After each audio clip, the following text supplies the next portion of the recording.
kapamilya, nagbabagang mga balita. Pumuputok ang mga istorya ngayong araw.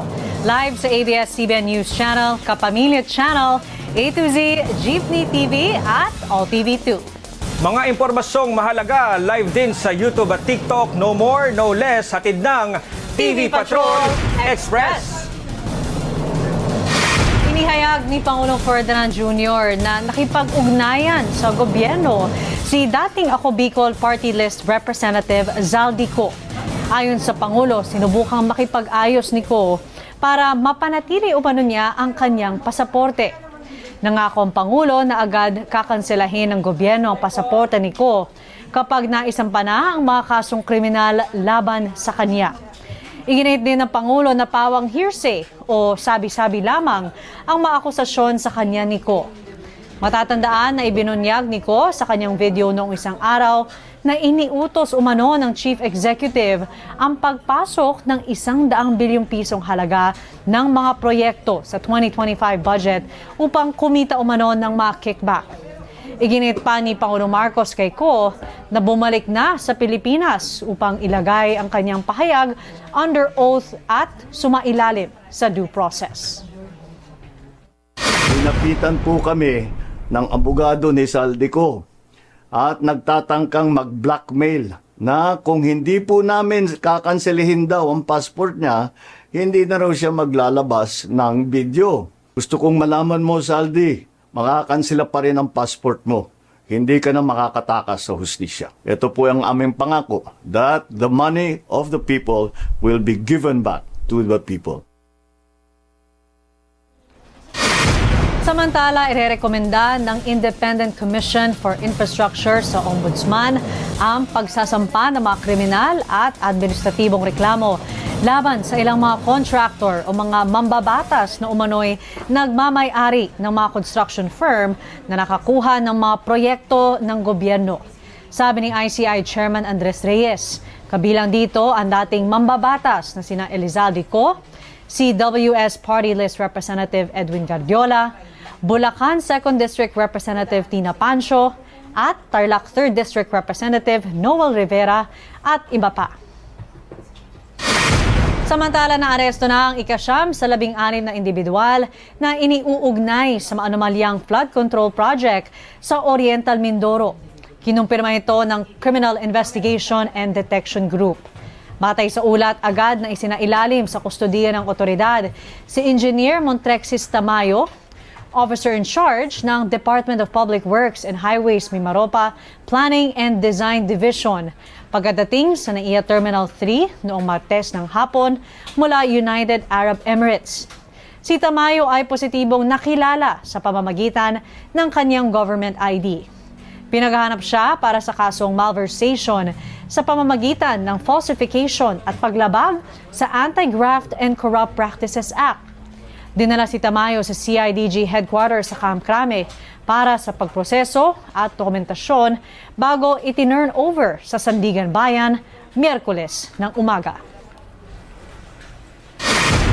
Sa ibang balita, bumuo na ng Special Investigation Task Group ang Davao del Sur Police Provincial Office para sa agarang ikalulutas ng kaso ng pagbaril at pagpatay sa barangay chairman ng Barangay 3 de Mayo sa Digos City, Davao del Sur nitong Martes.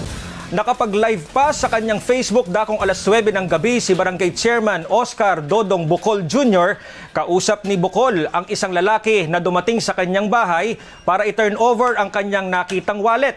Habang binabanggit ang pangalan sa ID, maririnig ang sunod-sunod na putok ng baril. Nagsisiksika ng mga tao sa loob para magtago habang si Bukol ay nakitang duguan at humihingi ng tulong. Batay sa inisyal na investigasyon ng Davao del Sur Police Provincial Office, isang multipurpose vehicle ang nakaparada sa labas ng tirahan ng biktima at umalis matapos mangyari ang insidente. Nagtamo ng tama ng bala sa kaliwang dibdib si Bukol na kanyang ikinasawi. Kabilang sa motibong tinitignan ay ang politika. Patay ang isang senior citizen matapos ma-hit and run sa Toril District sa Davao City noong linggo. Sa kuha ng CCTV, naglalakad ang 65 taong gulang na biktima sa gilid ng kalsada nang mabangga ng isang tricab. Tumilapo ng biktima sa lakas ng pagbangga habang mabilis na umalis ang driver ng tricab. Pumanaw sa ospital ang senior citizen. Patuloy na inaalam ng pulisya ang pagkakakilanlan ng tricab driver. Nananawagan naman ang pamilya ng biktima na sumuko ito at harapin ang kanyang pananagutan. Nilamon ng apoy ang 130 bahay sa Nueva Extension sa Barangay Taft, Surigao City nitong Martes ng hapon. Mabilis kumalat ang apoy dahil gawa sa light and combustible materials at pagkakadikit na bahay. Malakas din ang hangin sa kasagsagan ng sunog. Nagtulong-tulong naman ang mga bumbero at mga residente sa pag-apula ng apoy. Inabot ng 3 oras bago ito tuluyang naapula. Inaalam pa ng mga bumbero ang sanhi ng sunog. Nananatili muna sa iba-ibang evacuation centers ang mga apektadong residente. Hindi naman madaanan ang 4 na tulay sa bayan ng Baggao, Cagayan matapos umapaw ang ilog at malubog ito. Bunsod ng mga pag-ulan, bunsod ng shear line. Ayon sa Baggao Information Office, kabilang sa mga nalubog ay ang Taytay San Isidro Bridge, Bagunot Bridge, Ibulo Bridge at Taging Bridge. Pinapayuhan naman ang mga motorista na dumaan muna sa mga alternatibong ruta. Ipinag-utos naman ng LGU sa Ilagan City sa Isabela ang forced evacuation sa mga residente na nakatira sa mga mabababang barangay sa lungsod Martes ng umaga. Bunsod ito ng pagbaha sa maraming barangay sa lungsod dulot ng walang tigil na pag-ulan at pag-apaw ng mga ilog. Isa sa mga binahang barangay ay ang Barangay Cabecera Jess kung saan napilitan ng gumamit ng bangka ang mga residente upang takasan ang baha. Sa lagay naman ng panahon na panatili ng bagyong Verbena, lakas nito habang patuloy na kumikilos patungong West Philippine Sea. Sa latest weather bulletin ng Pag-asa, huling namataan ang sentro ng bagyo sa layong 230 kilometers northeast ng Pag-asa Island sa Kalayaan, Palawan. Taglay ng bagyo ang lakas ng hangin abot sa 95 kilometers per hour malapit sa gitna at pagbugsong umaabot sa 115 kilometers per hour. Kumikilos ito pakanluran sa bilis na 15 kilometers per hour. Kung hindi magbabago ng bilis at direksyon ng bagyo, inaasahang lalabas na ito sa Philippine Area of Responsibility ngayong gabi o bukas ng umaga. Sa ngayon ay nakataas ang signal number 1 sa Kalayaan Islands. Dahil naman sa bagyo, makararanas pa rin ng mahangin at maulan na panahon sa Palawan. Dito sa Metro Manila, Zambales, Bataan, Cavite, Laguna, Batangas, Rizal, Aklan, Antique at natitirang bahagi ng Mimaropa. Maulap na papawirin na may kalat-kalat na pag-ulan at thunderstorms ang aasahan dahil sa trough o yung buntot ng bagyo. Ang Cordillera Administrative Region, Cagayan, Isabela, Quirino, Nueva Vizcaya, Quezon at natitirang bahagi ng Central Luzon, maulap na papawirin na may kalat na pag-ulan at thunderstorms din ang mararanasan dahil naman sa shear line o yung lugar kung saan nagsasalubong ang mainit at malamig na hangin. Samantalang Ilocos Region at Batanes, maulap na papawirin na may kasamang ulan ang mararanasan dahil naman sa northeast monsoon o amihan. Ang Mindanao, Bicol Region at natitirang bahagi ng Visayas, bahagyang maulap hanggang sa maulap na papawirin ang mararanasan na may kasamang isolated rain showers o thunderstorms dahil naman yan sa localized thunderstorms.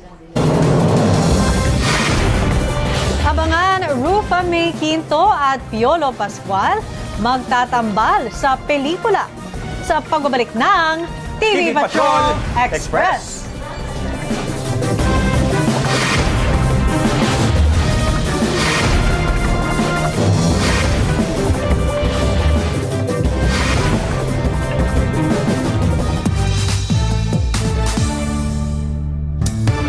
Nagbabalik ang TV Patrol Express, ang latest sa showbiz sa ating Star Patrol Express. Nagpapatuloy ang kontrobersya na bumabalot sa Miss Universe 2025. Ito'y matapos magbitaw ng pahayag si Miss Universe Organization President Rolo Rocha kung bakit hindi nanalo ang pambato ng Cote d'Ivoire na si Olivia Yates. Sa isang live video, sinabi ni Rocha na ang mahinang passport ni Miss Cote d'Ivoire ang dahilan kung bakit hindi siya nanalong Miss Universe. Aniya, mahihirapan siyang makabiyahe sa iba-ibang bansa para gampanan ang kanyang tungkulin sakaling makoronahan.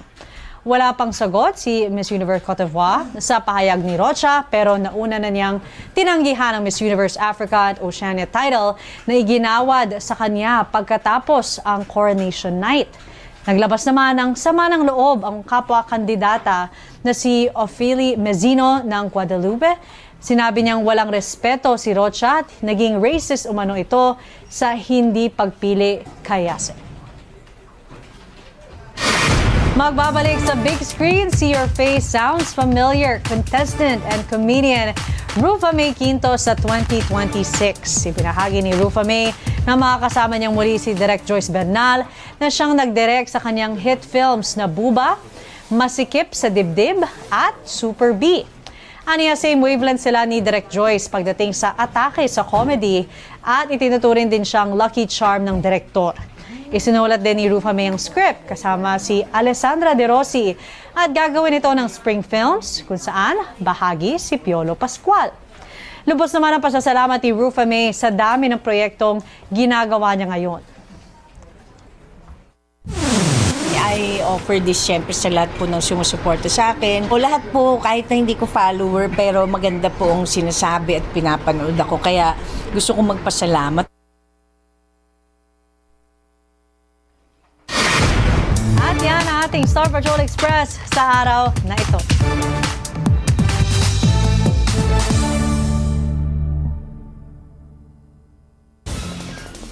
At yan ang mga nagbabagang balita. Huwag pong kalimutan mag-LSSC. Like, share, subscribe, and comment sa YouTube at TikTok. Ako po si Denise Tensay. Mga kapamilya, bukod sa YouTube at TikTok, napapanood na rin live ang TV Patrol Express sa ANC Kapamilya Channel, A to Z, Jeepney TV at All TV2. Maaari nyo rin iscan ang QR code sa inyong mga screen para mapanood sa aming YouTube channel ang mga latest news o balikan ang mga balita na nakalagpas sa inyo.